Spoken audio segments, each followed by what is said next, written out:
ಕನ್ನಡಿಗರು ಮಾತ್ರ ಅಂತಲ್ಲ, ಅವರ ಮನೆಯಲ್ಲೂ ಈಗ ತಾಯಿ ತಂದೆ ಇರ್ತಾರೆ. ಈಗ ಸಿನಿಮಾ ರಂಗದವರು ಅಂತ ಹೇಳ್ತಾ ಇದೆ, ಸಿನಿಮಾ ರಂಗದವರು ಸಹ ಖಾಸಗಿ ಶಾಲೆಯಲ್ಲಿ ಓದಿಸೋದನ್ನು ಮಕ್ಕಳು ಓದಿಸೋದನ್ನು ಕಡಿಮೆ ಮಾಡಿಬಿಟ್ಟು ಅವ್ರ ಮಕ್ಕಳು ಗೌರ್ಮೆಂಟ್ ಶಾಲೆಗೆ ಸೇರಿಸೋ ಅಂಥದ್ದು ಇವತ್ತು ಇತಿಹಾಸದಲ್ಲೇ ಇಲ್ಲ ಬಿಡಿ. ಇವಾಗ ಚೇಂಜ್ ಮಾಡ್ಕೊಂಡ್ಬಿಟ್ಟಿದ್ದಾರೆ, ಎಲ್ಲ ಇಂಗ್ಲೀಷ್ ಮೀಡಿಯಮ್ ಅಂತ.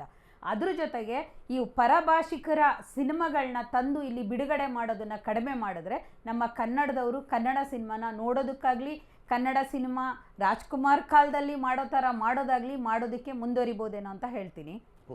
ಹಾಗೆ ಈ ಕನ್ನಡ ನವೆಂಬರ್ 1ಕ್ಕೆ ಆಚರಣೆ ಮಾಡೋದನ್ನು ಬಿಟ್ಟು ಪ್ರತಿ ಭಾಷೆ, ಕನ್ನಡ ಭಾಷೆ ಯಾವಾಗಲೂ ಇರಬೇಕು. ನವೆಂಬರ್ ತಿಂಗಳಲ್ಲೇ ಕನ್ನಡ ರಾಜ್ಯೋತ್ಸವ ಮಾಡಬೇಕಂತಿಲ್ಲ, ಅಥವಾ ಕನ್ನಡ ಬಳಕೆ ಮಾಡಬೇಕಂತಿಲ್ಲ.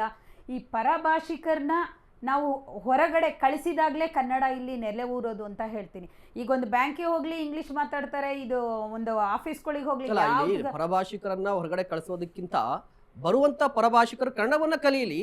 ನಮ್ಮ ಕನ್ನಡದಲ್ಲಿ ಈಗ ನಾನು ಹೋಗಿ ಯಾರೋ ಹಿಂದಿಯಲ್ಲಿ ಮಾತಾಡಿದ್ರೆ ನಾನು ಅವ್ರ ಜೊತೆ ಹಿಂದಿನಲ್ಲೇ ಮಾತಾಡ್ತೀನಿ. ಯಾಕೆಂದ್ರೆ ನಮ್ಮ ಕನ್ನಡಿಗರ ಗುಣ ಇದೆ ಅಲ್ಲ, ಅವ್ರನ್ನ ನಮ್ಮ ಭಾಷೆನಲ್ಲೇ ಮಾತಾಡಿಸ್ಬೇಕು ಅನ್ನೋದಿರೋದಿಲ್ಲ. ಅದು ನಮ್ಮ ಸಮಸ್ಯೆ, ನಮ್ಮಲ್ಲೇ ಸಮಸ್ಯೆ ಇದೆ. ಇಲ್ಲ ಈಗ ಒಂದ್ ಮಾತು ಬೇಜಾರು ಮಾಡ್ಕೋಬಿಡಿ. ನಮ್ದೇನು ಗೊತ್ತಾ, ನಮ್ಮ ಸಮಸ್ಯೆನ ನಾವು ಬಗೆಹರಿಸ್ಕೊತಲ್ಲ. ಮೊದಲು ನಾವು ನಮ್ಮ ಅಭಿಮಾನನ ಬೆಳೆಸ್ಕೋಬೇಕೆ ಹೊರತು ಅವ್ರ ಅಭಿಮಾನ ಅವ್ರು ಚೆನ್ನಾಗಿದೆ. ಇಲ್ಲಿ ಏನಾಗಿದೆ ಅಂತ ಹೇಳಿದ್ರೆ, ನಾರ್ಮಲ್ ಆಗಿ ಕಾಲ್ ಮಾಡಿದ್ರೆ ಯಾವ್ದೋ ಒಂದು ಕಾಲ್ ಬರುತ್ತೆ ಅನ್ಕೊಳ್ಳಿ, ಅವರು ಹಿಂದಿಯಲ್ಲಿ ಮಾತನಾಡಿದ್ರೆ ನಾವು ಕನ್ನಡ ಬರುತ್ತಾ ಅಂತ ಕೇಳೋದೇ ಇಲ್ಲ ಯಾರು ಕೂಡ ಕನ್ನಡಿಗರು. ಬೋಲೆ ಅಂತ ಶುರು ಮಾಡ್ಕೋತಾರೆ ಅಲ್ವಾ? ಇದು ಪ್ರಾಬ್ಲಮ್ ಆಗ್ತಿದೆ ಅಂತ. ಅಕ್ಕಪಕ್ಕದ ಮನೆಯವರಿಗೆ ನಾವು ಅವ್ರು ಇಂಗ್ಲಿಷಲ್ಲಿ ಹಿಂದಿಯಲ್ಲಿ ಮಾತಾಡುವಾಗ ನಾವು ಕನ್ನಡದಲ್ಲಿ ಮಾತಾಡ್ಸಿದ್ರೆ ಅವರು ಕನ್ನಡ ಕಲಿತಾರೆ. ನಾವ್ಯಾಕೆ ನಮ್ಮ ಭಾಷೆನ ಅವ್ರಿಗೆ ಕಲಿಸಬಾರ್ದು? ನಾವ್ಯಾಕೆ ಅವ್ರ ಭಾಷೆನಲ್ಲಿ ಮಾತಾಡ್ಬೇಕು? ಇದನ್ನ ಪ್ರತಿಯೊಬ್ರು ಕನ್ನಡಿಗರು ಮಾಡ್ತಾ ಹೋದ್ರೆ ಈ ಕನ್ನಡನ ಉಳಿಸೋ ಅಂತ ಕೆಲಸ ನಾವು ಮಾಡ್ಬೋದು ಸರ್. ಈ ಹಿಂದಿ ಅಂತ ಹೇಳ್ಬಿಟ್ಟು ಹಿಂದಿನಲ್ಲಿ ಕೆಲ್ಸಕ್ಕೆ ಯಾವ್ದೋ ಒಂದು ಕೆಲಸ ಕೇಳಕ್ ಹೋದ್ರೆ ಹಿಂದಿ, ಯಾರೋ ಬಸ್ಸಲ್ಲಿ ಹೋಗ್ತಾ ಇದ್ರೆ ಹಿಂದಿ ಅವ್ರು ಇರ್ತಾರೆ.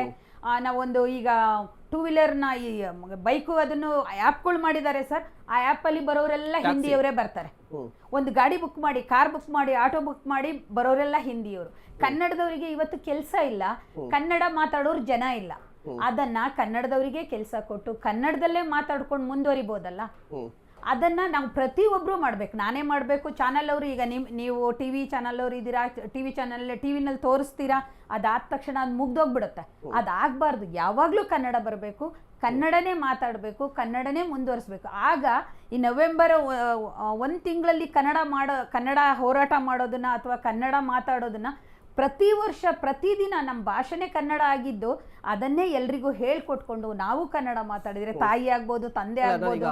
ನೀವು ಕೂಡ ಮಹಿಳೆ ಆಗಿರೋದಕ್ಕೆ ನಾನು ಕೇಳ್ತೀನಿ, ಇತ್ತೀಚಿನ ದಿನಗಳಲ್ಲಿ ಏನಾಗಿದೆ ಅಂತ ಹೇಳಿದ್ರೆ, ಹುಟ್ಟಿದ ಮಗುಗೆ ಅಮ್ಮ ಅಂತ ಕರಿ ಅಂತ ಯಾರು ಕೂಡ ಹೇಳ್ತಾ ಇಲ್ಲ, ಮಮ್ಮಿ ಅಂತ ಕರಿ ಅಂತ ಹೇಳ್ತಾರೆ. ಅಂಕಲ್ ನೋಡು ಅಂತ ಹೇಳ್ತಾರೆ. ಹೌದು ಸರ್. ಅಂದ್ರೆ ಮನೆಯಿಂದ ಶುರುವಾಗಬೇಕಿರೋದಂತ ನಾನು ಹೇಳ್ತೀನಿ. ಖಂಡಿತ ಸರ್. ಅದು ಮನೆಯಲ್ಲಿ ತಾಯಿ ತಂದೆ ಮೊದಲನೇ ಗುರು ಅಂತ ಹೇಳ್ತಾರೆ. ಇನ್ನೊಂದು ವಿಚಾರ, ಈ ಮೊಬೈಲ್ ಎಷ್ಟು ಕಾರಣ ಆಗಿದೆ ಅಂತ ನಾನು ತಗೋತೀನಿ.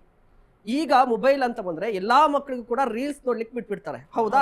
ಎಲ್ಲಾ ಮಕ್ಕಳಿಗೂ ಕೂಡ ರೀಲ್ಸ್ ಅನ್ನ ನೋಡಿ, ಊಟ ಮಾಡಿಲ್ಲ ರೀಲ್ಸ್ ನೋಡ್ಪುಟ್ಟ ಅಂತ ಹೇಳ್ತಾರೆ. ಮಾತ್ ಕೇಳಿಲ್ವಾ, ಅಳ್ತಾ ಇದೆಯಾ, ರೀಲ್ಸ್ ನೋಡ್ಪುಟ್ಟ. ಬಟ್ ರೀಲ್ಸ್ ಅಲ್ಲಿ ಏನ್ ನೋಡ್ತಾರೆ ಅಂದ್ರೆ ಎಲ್ಲವೂ ಕೂಡ ಇಂಗ್ಲಿಷ್ ಅಲ್ಲೇ ಬರ್ತಾ ಇದೆ. ಆ ರೀಲ್ಸ್ ಅಲ್ಲೂ ಕೂಡ ಆಗ ತಾಯಿ ಏನ್ ಮಾಡಬಹುದು, ಅಟ್ಲೀಸ್ಟ್ ಕನ್ನಡದಲ್ಲಿ ಬರುವಂತ ಪದ್ಯಗಳನ್ನು ಅದೆಲ್ಲ ಹಾಕೊಡುವಂತ ಕೆಲಸವನ್ನ ತಾಯಿಯೇ ಮಾಡ್ಬೇಕಾಗುತ್ತೆ. ಆ ಪ್ರಯತ್ನ ಆಗ್ತಾ ಇಲ್ಲ ಅಂತ ಅದನ್ನ ಮುಂದುವರಿಸಬೇಕು ಸರ್. ಈಗ ಅಟ್ಲೀಸ್ಟ್ ಅವ್ರು ಟಿವಿ ನೋಡ್ತಾ ಇರ್ತಾರಲ್ಲ ಸರ್, ಆ ಟಿವಿ ನೋಡೋ ಅಂತ ಹೆಂಗಸ್ರು ಈಗ ಕನ್ನಡ ತಿಂಗಳು ಪೂರ್ತಿ ಕನ್ನಡದವರೇ ಬರುತ್ತೆ, ಕನ್ನಡ ವಿಷಯನೇ ಬರುತ್ತೆ, ಕನ್ನಡನೇ ಮಾತಾಡ್ತಾರೆ ಎಲ್ಲ. ಇದನ್ನಾದ್ರೂ ನೋಡಿ, ಇನ್ನು ಮುಂದೆ ಆದ್ರೂ ಪ್ರತಿಯೊಬ್ಬ ಮಹಿಳೆನೂ ಪ್ರತಿಯೊಬ್ಬರು ಮನೆಯಲ್ಲೂ ಕನ್ನಡದಲ್ಲಿ ಮಾತಾಡೋದನ್ನ, ಕನ್ನಡ ಪದ್ಯಗಳನ್ನ ಕೇಳೋದನ್ನ, ಕನ್ನಡದಲ್ಲಿ ಬರೋ ಹಾಡುಗಳನ್ನ ಕೇಳೋದನ್ನ. ಎಲ್ಲಾದ್ರೂ ನೋಡಿ ಹಿಂದಿ ಹಾಡು ಹಾಕ್ತಾರೆ. ನಾನು ಹೋಗಿ ಮೊನ್ನೆ ಗಲಾಟೆನೆ ಮಾಡಿದೆ, ಹಿಂದಿ ಹಾಡು ಹಾಕ್ಬೇಡಿ, ಕನ್ನಡ ಹಾಡು ಹಾಕಿಂದ. ಮೇಡಮ್ ಕನ್ನಡ ಹಾಡು ಯಾರು ಕೇಳಲ್ಲ ಮೇಡಮ್, ಹಿಂದಿ ಹಾಕಿ ಅಂತಾರೆ ನಮ್ಮ ಹೋಟ್ಲಲ್ಲಿ ಅಂತ ಹೇಳ್ತಾನೆ ಅವನು. ಹಾಗೆ ಕನ್ನಡನೇ ಹಾಡು ಹಾಕಿ ಕನ್ನಡನೇ ನಾವು ಅಭ್ಯಾಸ ಮಾಡ್ತಾ ಬಂದ್ರೆ, ಕನ್ನಡ ಪ್ರತಿಯೊಂದು ತಾಯಿ ತಂದೆನೂ ಕನ್ನಡದಲ್ಲಿ ಮಾತಾಡಿ ಕನ್ನಡ ಹೇಳ್ತಾ ಬಂದ್ರೆ ಮೊದಲ ಪಾಠಶಾಲೆ ನಮ್ಮ ಮನೆನೇ ಆಗಿರುತ್ತೆ. ಮೊದಲ ಪಾಠಶಾಲೆಯಲ್ಲೇ ಈಗ ಕನ್ನಡ ಮಾಯ ಆಗಿದೆ.